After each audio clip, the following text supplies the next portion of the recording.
자, 우리가 2주 전에요, 기초 위에 세워지는 뼈대의 원리라는 말씀을 이제 2가지를 먼저 보았어요. 그래서 이 성벽을 세운다는 것 마치 공동체에 뼈대를 세우는 것과 같다. 그래서 이제 기초가 있으면은 뼈대가 세워져. 집하고 똑같습니다. 집에 이 기반이, 베이스가 이제 만들어지면은 기둥을 세우면서 뼈대를 세워야지 집이 되고, 그 다음에 이제 지붕을 덮겠지요. 자, 그래서 우리 느헤미야 3장을 제가 다 읽지 않았는데, 읽어도 여러분이 그냥 이게 무슨 말인가 하고, 이 사람의 이름이기 때문에 일단 10절까지만 멈췄습니다. 3장에는 전체 75명의 사람들이 등장해요. 그래서 어찌 보면은 그냥 이게 뭐지, 뭐 준수했고 중수했고 중수했고 세웠다는 이름만 계속 나오니까 그냥 이름이 적혀 있는 그냥 장부 정도로만 우리가 이해할 수 있지만, 사실 여기는 아주 중요한 영적 원리가 있음을 말씀을 나눴습니다.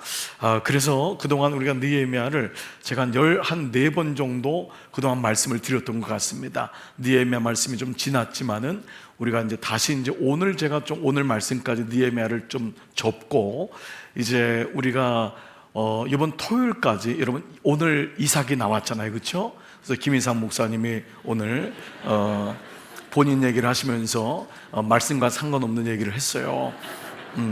자, 그래서 어머니한테까지 물어보면서 자기의 출생의 비밀을 알려달라, 이러한 사적인 유익을 취하는 그러한 말씀을 했지만, 그래도 말씀이 랜덤으로 돌아가기 때문에 정말 목사님들도 누가 할 줄 몰랐는데, 또 오늘 찬양은 한 줄기 빛을 보내라고 하는, 목사님들이 자꾸 이 사적인 유익을 여러 가지를 통해서, 근데 오늘은 최원재 목사님이 초원직이 초원에 해당되는 분임에도 불구하고 이 찬양을 했던 이유는 뭘까 지금 생각을 좀 하고 있습니다. 그래서 그 다음에는 뭐 원재료에 대한 얘기가 나오지 않을까 원재료, 원재, 네, 이게 나오지 않을까.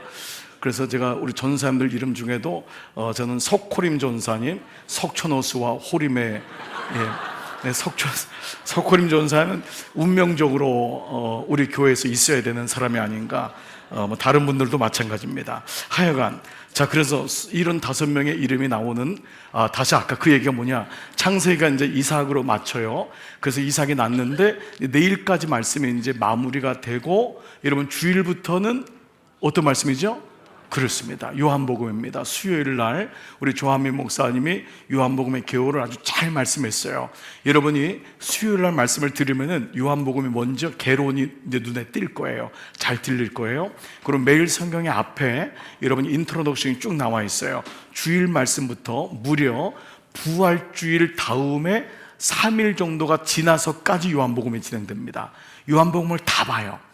이제 지금부터 사순절의 여정과 부활절까지 요한복음을 보는데 너무 귀한 말씀입니다. 이 요한복음이 창세기와 연결되는 것을 이런 주일 말씀을 통해서 또 알게 될 텐데요, 그 요한복음이 끝난 다음에 다시 창세기로 22장이 이어지면서 마지막까지 갑니다. 그건 아주 놀랍게 창세기와 요한복음이 짝을 이루어요. 그래서 그 말씀을 한번 여러분 기대를 가지고 가시면 좋겠습니다. 그래서 앞으로 금요 성령 집회는 이제 요한복음과 목적에 대한 말씀을 좀 가지고 이후로 계속 말씀을 나오도록 하겠습니다. 자, 느헤미야는 뼈대를 위해서 먼저 여러분 기억을 잠깐 소환할게요. 첫 번째, 양문을 세웠어요. 기억나시죠? 먼저 양문을 세워라. 양문만을 성별했어요. 그건 뭐냐면 양문이 예배를 드리는 문이었죠. 그 양문이 닫혔다는 것은 예배를 드리지 않았다. 그것도 저는 것, 눈먼 것, 이런 것을 드렸다는 것을 알게 됩니다.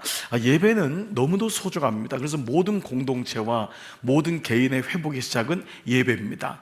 그래서 예배가 회복되면은 거의 다 정말 우리의 삶의 모든 기본적인 부분은 회복이 돼요. 정말 그렇습니다. 그러니까 예배가 너무 중요합니다. 그래서 예배의 중요함과 회복이 양문을 먼저 세우는, 느헤미야는 평신도였지만 평신도이건 목자군 관계없이, 목사군 관계없이 양문을 세우는 것, 그래서 양문만을 성별합니다. 그건 뭐냐면 그만큼 하나님께서 귀하게 여겨서 서원을 하죠. 이게 양문을 세워라. 두 번째는 뭔지 기억나세요? 그렇습니다. 시너지를 만들라. 이거는 모든 사람들의 마음의 소원입니다. 시너지는 뭐냐면 에너지 위에 있는 게 시너지입니다. 에너지는 그 사람이 가지고 있는 능력의 에너지예요. 그러나 시너지는요, 1 플러스 1이 2가 아니라는 거예요. 그래서 어떤 사람과 함께 할 때 시너지가 올라가는 게 너무 중요합니다. 에너지는 고갈돼요. 근데 누군가 함께 하면, 그래서 두세 사람이 모인 곳에 내가 함께 한다. 그래서 한 겹, 이 한 사람이 하나도 이것도 끊어지고 두 사람도 끊어지지만 세 사람이면 삼겹줄은 능히 끊지 못한다. 그러니까 그만큼 이 두세 사람이 모인 시너지는 너무도 중요합니다. 그래서 여러분이 썰매를 끄는 개, 그리고 대륙을 건너가는 기러기들, 그것은 개인으로 건널 수 없죠. 근데 그래서 시너지가 형성된다는 것이 놀랍습니다. 그 시너지의 원동력은 together, 함께, 그리고 본을 보이는, 이것이 참 중요합니다. 누군가 본을 보이면은요, 그게 그렇게 힘이 돼요. 어느 목장 하나가 제대로 워킹 되면은요, 그게 얼마나 힘이 되는지 몰라요. 어느 한 분이 묵묵히 거기서 묵상하고 거기서 자리를 지키는데 그게 시너지가 돼요. 그분 때문에. 그러니까 여러분이 그분이 되는 줄 믿습니다. 그래서 영적 아비와 어미가 너무도 중요해요. 모든 사람이 다 헌신하고 모든 사람이 봉사할 수 없어요. 근데 거기서 묵묵히 헌신하는 그분이 있기 때문에 그를 안 보는 것 같은데 보는 거예요. 그래서 시너지가 일어나지요. 자, 이제 오늘은 드디어 세 번째, 네 번째, 마지막으로 이제 이 뼈대를 나누겠습니다. 자, 세 번째 뼈대는 뭐냐 하면 다 같이 읽으면서 시작! 명확한 목적과 목표를 가지라. 이미 지난번에 한번 요 말씀 가지고도 한번 얘기를 들은 적이 있지만, 세 번째 뼈대는 뭐냐? 느헤미야는요, 목적과 목표가 분명했어요. 목적이 뭐예요? 느헤미야는 하나님께 영광 돌리는 거예요. 하나님을 회복하는 것, 하나님만이 느헤미야에게 목적인 거예요. 그걸 위해서 52일 동안 목표를 세운 거예요. 이 기가 막힌 거죠. 하루하루의 목표들이 계속 세워졌던 것을 보게 되죠. 자, 목적과 목표에 대해서 우리가 지난 열흘 동안도 신년 금식 기도회를 통해서 우리 목사님들과 함께 말씀을 나눴죠. 모든 믿음의 사람들을 보니까 목적이 분명했어요. 그 목적은 하나님과 링크가 되어 있는 거예요. 하나님께 영광을 돌리고 하나님을 회복하고 하나님의 이름만이 높아지는 것, 이게 목적이 되는 거예요.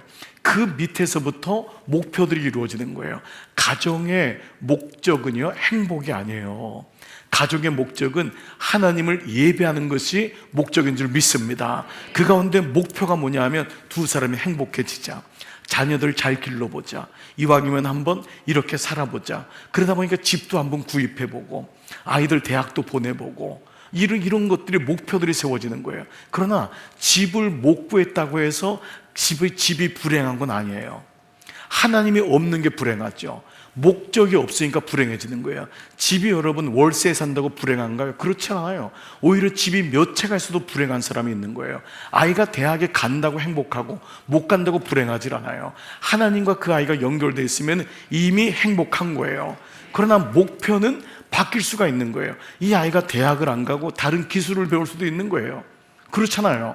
여러분, 우리가 이만큼 벌 수도 있고 요만큼 벌 수도 있는 거예요. 우리의 삶에 여러 가지 상황들이 있지만 그때마다 하나님을 위해서 목적을 향해서 목표를 세워 나가는 거예요. 그래서 느헤미야는 목적이 분명해야 된다. 안 그러면 목표도 헷갈린다. 그리고 나중에는 목표가 목적의 자리에 올라간다는 거예요. 집을 갖는 게 여러분 인생의 목적이 아니에요. 이런 분명하잖아요. 우리 자녀가 잘 되는 게 인생의 목적이 아니에요. 그거는 목표 중에 하나예요. 먼저 하나님, 먼저 그 나라와 의를 구하는 것, 이것이 중요한데 이것이 우리가 헷갈릴 때가 많은 거예요. 여러분 보세요. 아브라함의 실패가 거기잖아요. 롯의 실패가 그거잖아요. 그러니까 먼저 첫 단추, 이게 중요함을 느헤미야는 말씀하고 있죠. 목적과 이렇게 목표가 분명하지 않으면요, 어떤 문제가 일어날까요? 바로 비교의식과 비난, 열등감, 여기서 벗어나지 못합니다. 목표가 분명하지 않으면요, 목표만을 세우면 계속해서 비교당해요.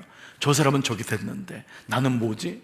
저 사람 아이는 저렇게 됐는데 나는 뭐지? 목적이 분명하지 않으니까요, 목적이 흔들리니까 목표를 계속 세우다 보니까 거기서 오는 게 뭐냐 하면 비교의식을 느껴요. 그리고 열등감이 계속 찾아오는 거죠. 자의식이 낮아지는 거죠. 그러니까 이런 부분들을 우리가 경험하게 됩니다. 여러분, 우리가 잘 아는 거북이와 토끼의 우화가 있습니다. 여러분, 거북이의 목적은요, 산등성에 있는 깃발이에요. 그냥 묵묵히 그걸, 속도가 중요하잖아요. 거북이는 늦어요 워낙. 그렇지만 그냥 거기를 향해서 걸어가는 거예요. 근데 문제는 뭐죠? 토끼는 자기 능력이 강한 사람이란 말이에요. 토끼는 누가 보이는 거죠? 거북이가 보이는 거예요. 그래서 잠을 자도 괜찮겠다. 그러다 보니까 거북이가 자기보다 앞서 나간 거예요. 결국 졌다. 그래서 토끼의 교만함이 이 우화의 이야기지만은, 거북이는 목적이 분명, 그냥 묵묵히 가는 거예요. 토끼는 늘 거북이를 비교하면서 나는 쟤보다 빠른데, 그러다 난 늦었네, 이걸로 끝나는 게 이 거북이와 토끼의 얘기라고 할 수 있습니다. 자, 그냥 간단하게요, 여러분, 이순신에 대한 우리가 얘기를 많이 하잖아요. 이순신의 목적은 뭐죠? 나라를 구하는 거예요. 예를 들면은, 그러니까 사람들하고 비교가 안 돼요. 누가 뭐라 그래도 그냥 묵묵히 가는 거예요. 근데 원균은요 달라요. 원균의 목적은 그냥 나라를 구하는 게 아니에요. 원균은 자기 유익이에요.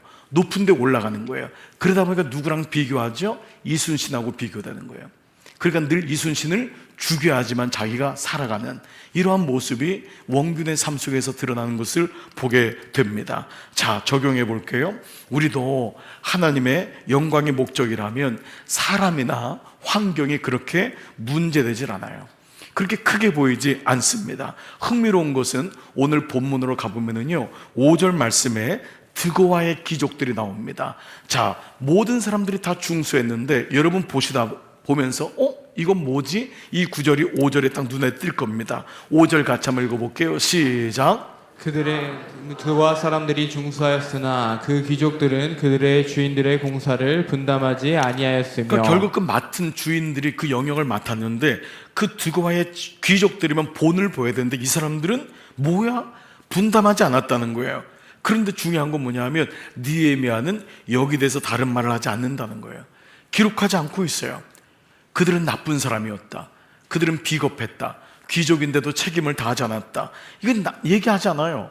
그냥 읽는 사람들이 평가하게 해요. 느헤미야는 목적을 분명히 했거든요. 그렇기 때문에 하나님의 영광을 다시 찾자, 이런 수치를 당하지 말자, 목표를 성벽 재건으로 삼은 거예요. 목적이 뭐냐? 하나님의 영광 회복이에요.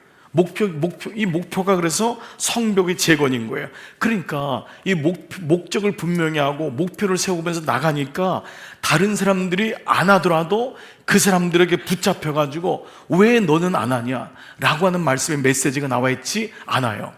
이건 오늘 말씀을 보면은요, 목적과 목표가 분명하게 세워지면은 다른 사람이나 환경 때문에 에너지를 뺏기지 않아요. 여러분, 이거 굉장히 중요합니다. 신앙생활 하면서 하나님이 사라지기 시작하면요, 사람이 보여요. 그러면 동참하지 않는 사람이나 이런 사람이 선한 영역에서 물론 같이 가면 좋겠다고 하지만 그 사람이 내 마음에 들어와서 내 자리를 차지하진 않아요. 많은 사람이 흔들립니다. 저건 뭐지? 저 사람 뭐야? 라고 하는 마음으로 갈 때가 많아요. 자, 이런 구절들을 한번 이 눈으로 한번 볼게요. 자, 한운과 산화 사람들을 보겠습니다. 이 사람들은 골짜기를 맡았어요. 13절입니다. 13절 시작. 골짜기 문은 한운과 산호와 주민이 중수하여 문을 세우며 문짝을 달고 자물쇠와 빗장을 갖추고 또 분문까지 성벽 1000규빗을 중수하였고. 자, 보십시오. 산호와 주민, 이 산호와와 이 한운과 산호와 주민들이 맡은 건 뭐죠? 골짜기 문이라고 했어요. 여러분이 알다시피 이 예루살렘 성벽은 평지가 아니에요. 절대로 그렇게 생각하면 안 돼요. 예루살렘은 740m 위에 있는 언덕이에요. 그러니까 굉장히 골짜기가 많아요. 근데 이 한운과 산호와 사람들은 하필이면 골짜기를 맡은 거예요. 자, 여러분 같으면은 어떤 걸 맡고 싶겠습니까? 다 같이 평지.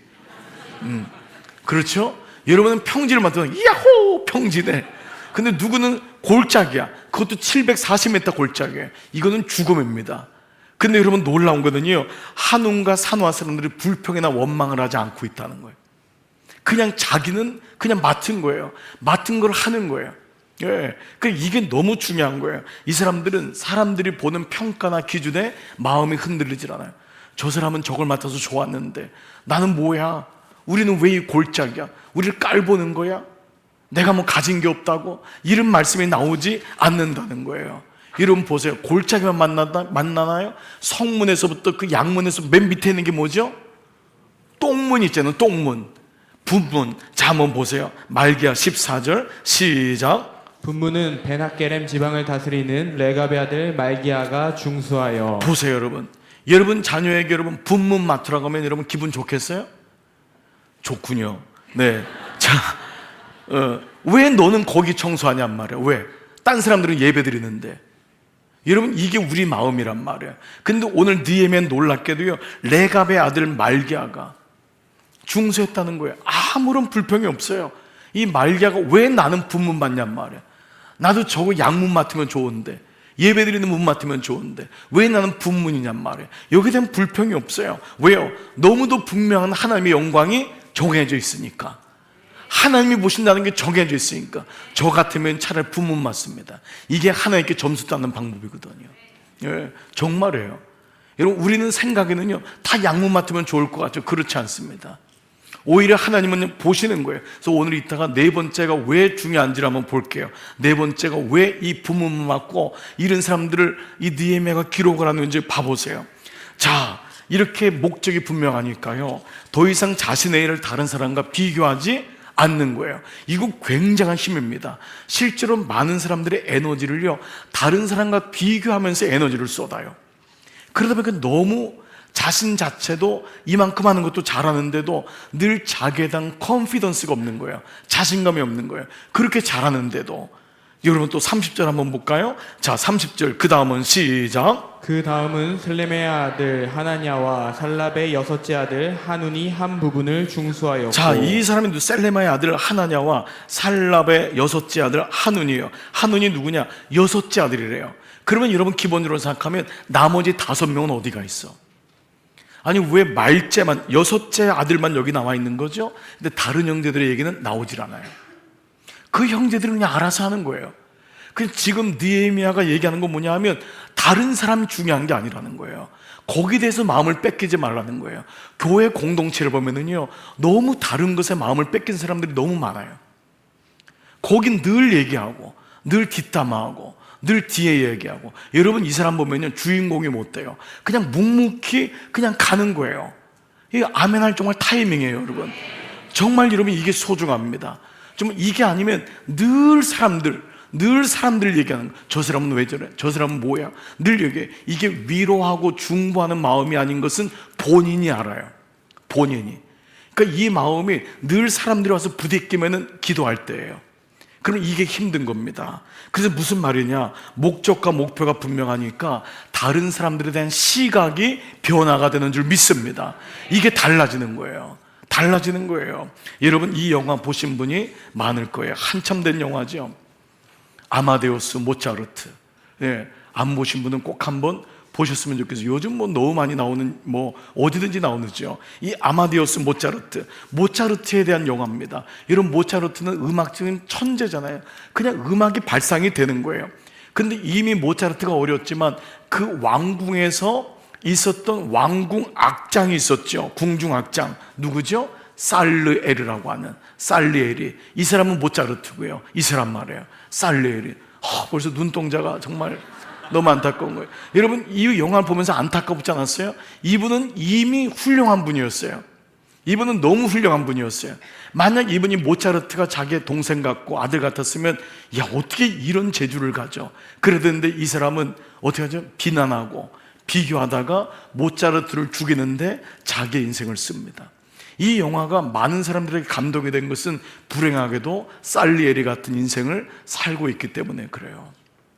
평생 여기에 붙잡혀가지고 자기 자신에게 주신 하나님의 은사를 회복하지 못하고 비교당하고 비교하면서 내 아들도 그 자체로 내 딸들도 그 자체로 사랑하는 거예요. 너무도 존귀한 거예요.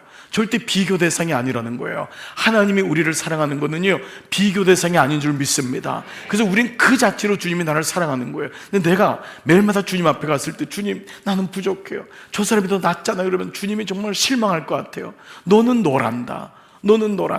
그래서 어느 부흥사가요 하나님 저 엘리야 같은 사람이 되고 싶어요. 그랬더니 엘리야는 850대로 싸워가지고 스트레스 받아가지고 로덴 가가지고 죽기를 했다 그랬더니 안 될 것 같은 거예요. 주님 나 바울 같은 사람이 되고 싶어요.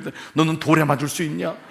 넌 로마에 배 타고 죄인으로 갈 수 있냐? 아닌 것 같아요. 나 아브라함이 되고 싶어 했더니 너는 그럼 백세의 아들 낳을 수 있냐?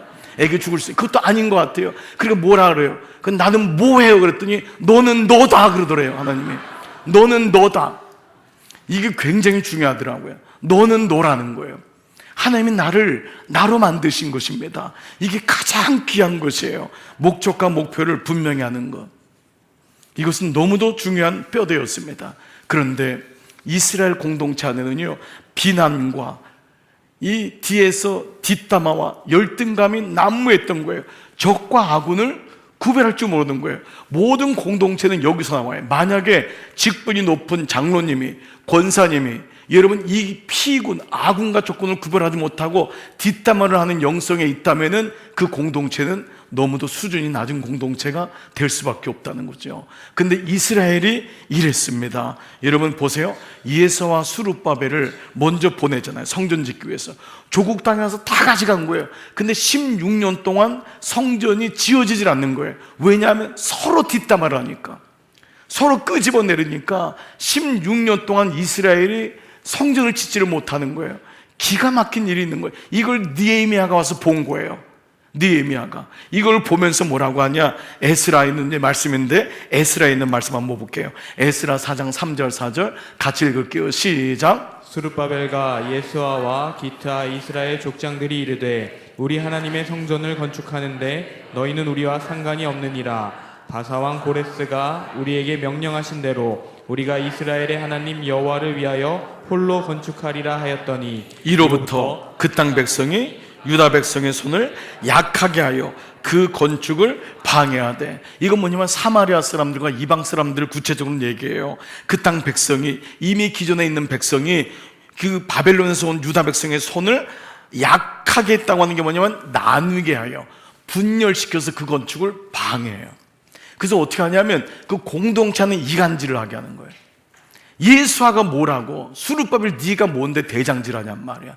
그러면서 다 그냥 길을 죽게 하고 다 무너뜨리는 거예요. 그래서 16년이나 성전이 무너지는 겁니다.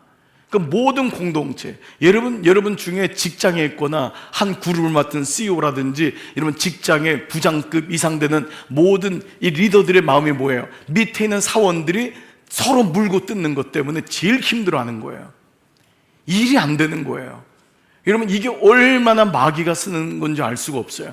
위에서 CEO는 위에서 막 잘해보자고 하는데 밑에서 막 뒷담화하고 끌어당기지 못해가지고 안달이 나 있는 거예요. 그런데 이거를 보는 거예요. 느헤미야는 이걸 보면서 어디서부터 문제가 내 뼈대를 세우는 거예요. 목적과 목표를 분명히 하자. 하나님이 우리의 가장 선하신 분이다. 마음을 모아야 된다. 그러니까 그로 인해서 더 이상 다른 사람들을 보지 못하게 하는 거예요. 여러분 주님의 일을 하고 신앙생활하면서 절대 사람 보지 말기를 축복합니다. 네, 정말 위로하고 격려하고 중보하는 것으로만 보세요. 아예 입에 담지도 마세요. 여러분 그것이 감정을, 사람들의 그 사람을, 일을 무너뜨리게 하는 거예요. 여러분 보세요. 가인이 왜 무너졌죠? 아벨은 자신의 목적이신 하나님을 보았지만 가인은 아벨을 보았던 거예요. 그러니까 어떻게 되냐? 아벨이 안색이 바뀌어요. 창세기 4장 6절 여호와께서 가인에게 이르시되 내가 분하여 하면 어찌 됨이냐? 안식이 변하면 어찌 됨이냔 말이에요. 왜 네가 왜 그러냔 말이에요. 그러니까 가인의, 아벨의 목적은 하나님이었는데 가인은 늘 사람 때문에 부닥쳤던 거죠. 사울이 왜 무너졌죠? 다윗은 자신의 목적인 하나님을 보았지만 사울은 평생 누굴 봤죠? 다윗을 보았어요. 이게 큰 차이였습니다. 여러분 사무엘상 18장 9절이요 그날 후로 사울이 다윗을 주목했더라. 이게 불행의 시작입니다. 그날 후로, 그때 어느 순간부터인가 그 사건 이후로 사울이 다윗을 주목했더라. 이게 언제냐? 다윗이 골리앗 이기고 온 다음에요 사람들이 다윗은 만만이고 사울은 천천이다. 그 일 듣고요 그 나이가 많은 사울이 마음속이 좁아진 거예요. 그러면서 다윗을 죽이기로 결심하고 평생을 다윗 죽이는데 모든 에너지를 씁니다. 여러분 너무도 비참한 인생을 살았던 거예요. 평생 비교하는 거예요. 근데 더 비참한 거는 다윗이 자기의 사위라는 거예요. 참 너무도 안타까운 일 아닙니까? 여러분 이런 본다면은 오늘 우리의 마음이 어떠해야 되는가? 주님, 내 목적이 하나님이라면 나의 삶에 하나님의 넓은 마음, 정말 깊은 마음이 내 안에 들어와서 정말 내 인생의 뼈대가 하나님의 영광을 위해 세우고 목표도 그로 인해서 흔들리지 아니하고 사람 때문에 치이지 아니하고 정말 여러분 더 넓은 마음이 되시기를 축복합니다. 그래서 우리가 기도한다는 건 뭐냐 하면 기도의 응답을 받는 것만이 아닙니다. 사람이 기도할 때요, 그 영역이 넓어져요. 기도할 때 깊어지는 거예요. 우리가 중보하고요, 교회를 위해 기도하고 사역과 그 나라를 위해 기도하면 그만큼 이게 넓어지는 거예요. 기도 안 하면 자꾸 좁아지는 거예요. 그래서 우리가 기도함으로 여러분의 마음이 넓어지시길 축복합니다. 내 입을 넓게 열어야 돼요. 그래서 주님이 채우시는 거예요. 그래서 오늘 세 번째 뼈대는 뭐라고요? 목적과 목표를 분명히 하는 거예요. 확실하게. 이러면은 분명히 여러분 사람이나 이런 마귀의 유혹에 확실히 넘어가지 않습니다. 여러분 그러기를 축복합니다. 자, 네 번째, 그렇다면 뭐냐? 뼈대는 다 같이 읽어보겠습니다. 시작. 헌신을 그분이 기억하시라. 네, 지금 이 족보 속에 75명이 나와 있는 사람들이 헌신을 했잖아요. 그런데 이 헌신을 누가 기억하냔 말이에요. 느헤미야가 이렇게 쓴 것은요, 후대 사람들이 무슨 칭찬하는 게 아니에요. 이게 성경에 들어왔던 내용은 하나님이 그들의 헌신을 기억하고 있다는 거예요. 이게 굉장히 중요합니다. 하나님의 헌신을, 우리가 섬겼던 그 헌신, 우리가 봉헌했던 마음들, 우리가 섬겼던 성교, 이 모든 것은요 사람이 보는 게 아니에요. 물론 사람이 볼 때는 도전을 받는 거예요. 야, 저렇게도 하실 수 있구나, 저렇게 섬길 수 있구나, 저렇게 시간을 낼 수 있구나. 그러나 우리가 중요한 건 뭐죠? 가장 본질적인 건 뭐냐면 하나님이 그분이 기억하시는 줄 믿습니다. 이거를 느헤미야가 이걸 우리에게 얘기하는 거예요.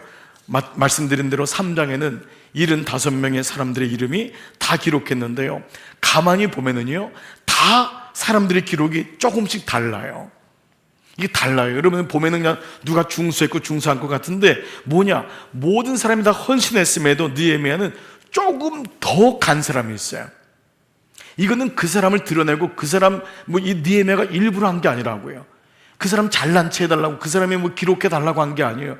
그 가운데서도 더 헌신한 사람을 좀 다르게 기록했어요. 이것은 그들이 대단하다고 하는 것을 드러내는 것이 아니라, 그렇게 헌신할 수밖에 없었던 것은 그들이 하나님을 바라봤기 때문에 그 헌신이 가능했다는 것을 얘기하고 있는 거예요. 사람을 비교해서는 그렇게 헌신할 수 없다는 거예요. 하나님을 바라봤기 때문에 그렇게 헌신할 수 있구나. 여러분, 사도 바울이 잘난 체 하려고 로마까지 가고 그렇게 고난을 받겠어요? 그는 하나님을 만났기 때문에, 하나님을 알기 때문에 하나님께 칭찬받고 싶은 거예요. 하나님이 기쁨이 되고 싶으니까 남들이 안 하는데도 더 가서 그렇게 로마까지 가서 감옥 안에서도 그렇게 복음을 전했던 것을 알게 되죠. 자, 제일 먼저 양문을 건축해서 성별해요.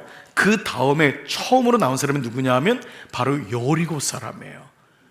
자, 이제 여기서 이제 우리가 좀 이제 알게 되는 게 뭐냐? 2절입니다. 자, 먼저 성문을 1절에서 성별했잖아요. 그 다음이 2절인데, 그 다음은 다 같이 여리고 사람들이 건축하였고. 그러니까 이게 이제 보이면은 동그라미를 치는 거예요. 첫 번째는 그 양문에도 동그라미를 쳤겠죠. 근데 두 번째는 여리고 사람이라는 거. 왜 여리고가 중요하냐? 예루살렘은 말씀드린 대로 평지에서 740m 위에 있어요. 그런데 놀라운 거는요, 여리고는 평지보다 250m가 낮아요.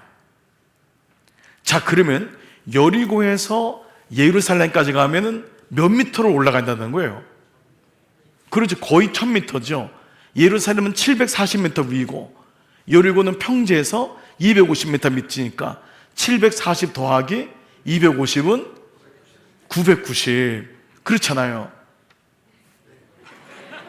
그렇잖아요. 그렇죠. 990. 1km 가까운 거예요. 여러분, 그런데 더 놀라운 거는 예루살렘에서 여리고까지가 24km란 말이에요.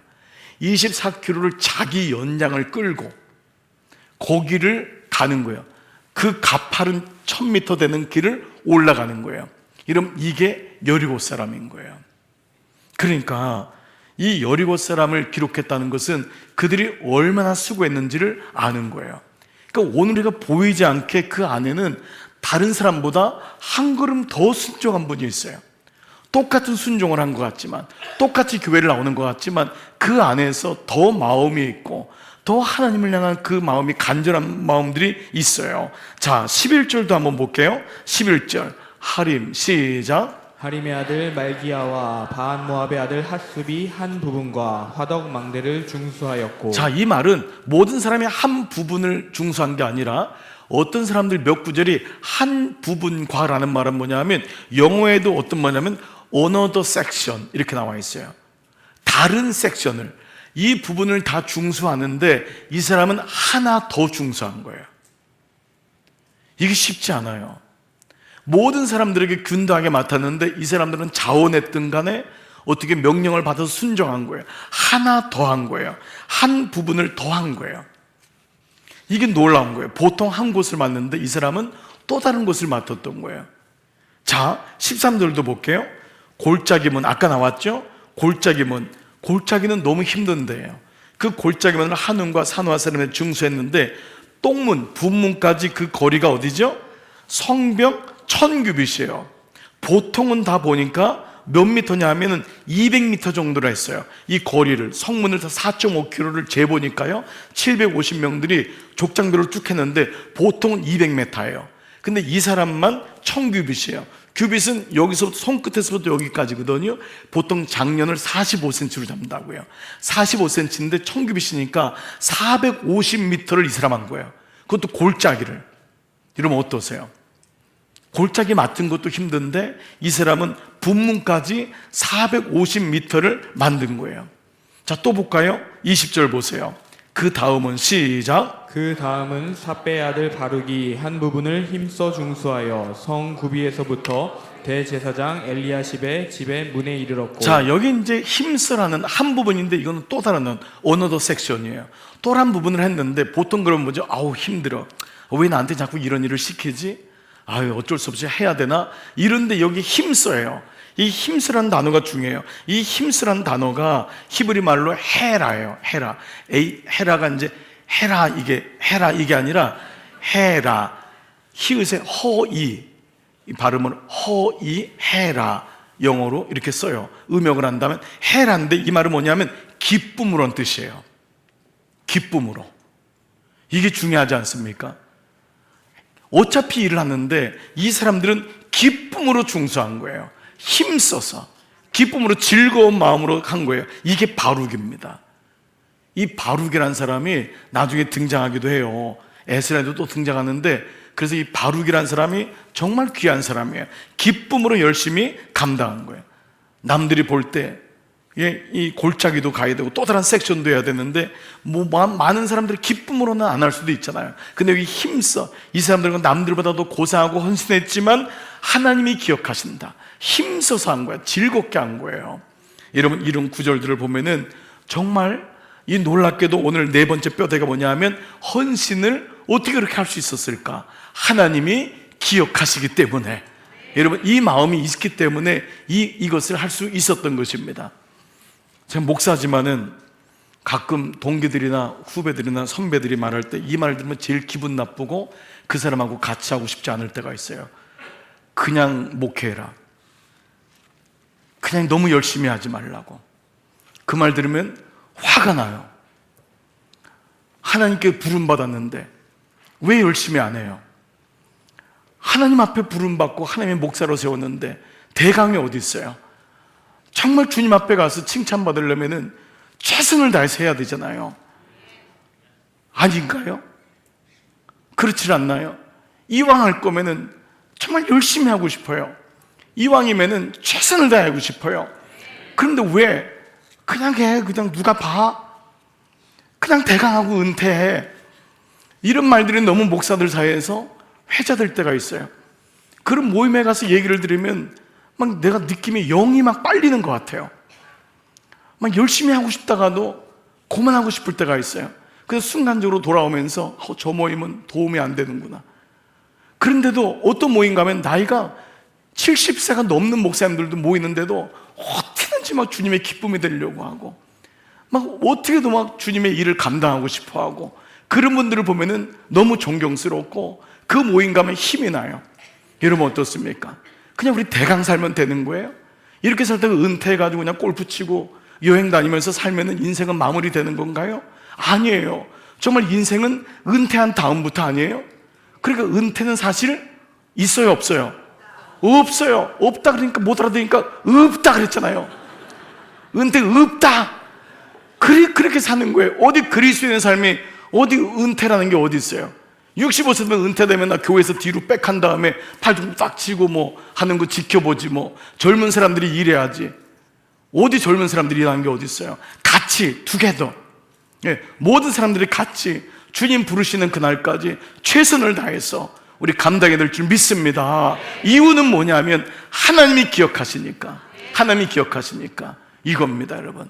하늘나라 가면 똑같지 않습니다.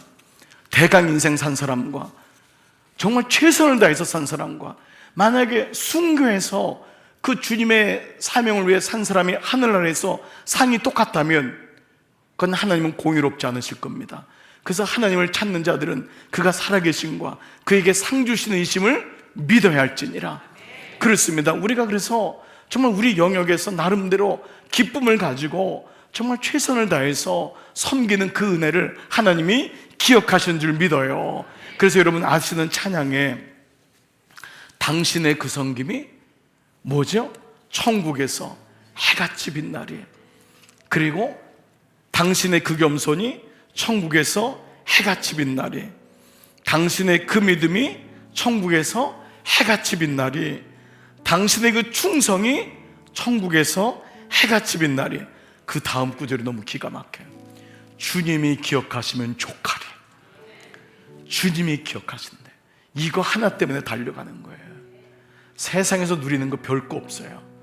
조금 좋은 거 먹고 조금 편한 차 타는 것밖에 없어요. 조금 좋은 데서 자고 그게 별거 아니에요. 정말 천국에 가서 주님이 기억하시면서 주님이 주실 상을 생각하면은 우리가 이 땅에서 받는 거 조금 덜 편하고 조금 고생해도 별 문제 없는 거예요. 여러분 정말 주님이 기억하시면 족하리. 예수님 사랑으로 가득한 모습, 천사도 음모하는 아름다운 그 모습, 천국에서 해같이 빛나리. 여러분 이 고백이 정말 우리의 신앙 속에 있기를 축복합니다. 그래서 우리 천국 갔을 때 정말 주님께 칭찬받는 우리 모두 되기를 축복합니다. 자, 그렇다면 마지막으로요, 하나님이 이 헌신을 보시고 기억하신다면 무슨 일이 일어나길래 이 사람들이 이렇게 또 다른 언어도 섹전을 하고 골짜기를 파고, 예? 이렇게 450m를 하고 이렇게까지 헌신했을까요? 말씀 주일날 한번 말씀드렸는데요, 기억이란 단어가 히브리 말로 자카르란 단어인데, 기억한다란 말 다음에는 꼭 하나님의 행동이 나온다는 거예요. 하나님이 기억하시면요, 그 다음엔 하나님의 행동이 나와요. 이게 놀라운 거예요. 자, 이거를 신구약에 몇 번 안 나오는데 먼저 신약에 사도행전 10장 4절 보니까요, 자, 고넬료가 이방인인데, 자, 고넬료가 주목하여 보고 두려워 이르되 주여 무슨 일이니까? 천사가 이르되 너의 기도와 구제가 하나님 앞에 상달되어 기억하신 바 되었으니. 고넬료는 이방인인데 하나님이 고넬료를, 베드로가 뭐라고 말씀하냐면, 이 고넬료에 대해서 너의 기도와 구제가, 너의 그 성교와 그 마음 씀씀이가, 너의 봉헌이 다 주님께 상달돼서 하나님이 기록된 바 되었다는 거예요. 근데 놀랍게도 그 하나님이 그 다음에 보니까요, 10절 사도행전 44절. 자, 같이 한번 읽어볼게요. 시작. 베드로가 이 말을 할 때에 성령이 말씀 듣는 모든 사람에게 내려오시니. 자, 보세요. 하나님이 고넬료를 기억했는데 그 다음에 뭐냐면 하나님의 영이 말씀 듣는 모든 고넬료 집안에 있는 사람에게 내려왔다는 거예요. 하나님 당신을 다 주셨다는 거예요. 하나님이 기억하니까, 하나님이 기억하니까, 그 헌신을 기억하시니까 하나님이 당신을 드러내시는 거예요. 그러니까 하나님이 기억하시는 게 왜 중요하냐면, 그 다음에는 우리가 깨닫던 깨닫지 못하던 알지 못하던 간에 하나님의 행동으로 액션을 취하는 거예요. 여러분이 헌신이 거기서 끝나는 게 아니라니까요. 그 헌신이 기억되는 거예요. 여러분, 이것이 우리의 삶과 우리의 자녀와 우리의 모든 세대 속에서 이루어지는 줄 믿습니다. 하나님이 고넬료의 기도와 구제를 기억됐는데 그 집에 모인 모든 사람에게 하나님 당신을 쏟아 부어주시는 그 은혜가 임했던 것을 보게 돼요. 자, 또 하나를 볼게요. 바로 우리가 묵상했던 창세기예요. 창세기 19장 29절. 자, 하나님은 들에 있는 성을 멸하실 때 아브라함을 기억하셨어요. 그 아브라함의 기도, 의인 10명에 대해서 그렇게까지 간절하게 하는 아브라함의 기도를 기억하셨어요. 그래서 그 다음에 뭐죠? 그래서 하나님은, 액션이 나오는 거예요. 룻이 살던 그 성들을 재앙으로 뒤엎으실 때 롯을 그 재앙에서 건져주셨다는 거예요. 그 조카 롯을 건져주신 사건이 나오고 있어요. 바로 하나님이 그렇게 행하시는 겁니다. 하나님이 기억하신다.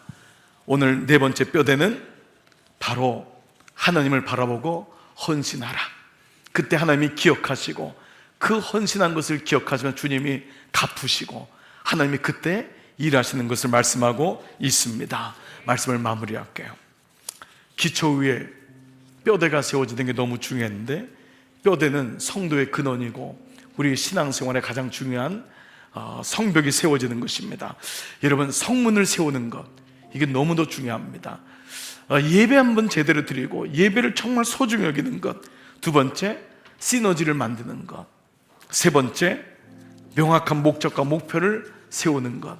그리고 하나님을 바라보고 헌신하고 하나님을 바라보고 우리의 삶을 일궈 나가는 거예요. 주님 보시기에 흡족하고 주님이 보시기에 이거 하나만 가지고 있으면 분명히 우리의 신앙 속에는 놀라운 뼈대가 만들어지는 줄 믿습니다. 오늘도 여러분 이 마음을 가지고 함께 기도할 때, 주님, 제 인생의 뼈대가 세워지게 하여 주옵소서. 그리고 기도할 때 이런 마음을 좀 쏟는 또 오늘 기도를 통해서 주님께 더 가까이 가는 이 시간 되기를 축복합니다. 아멘.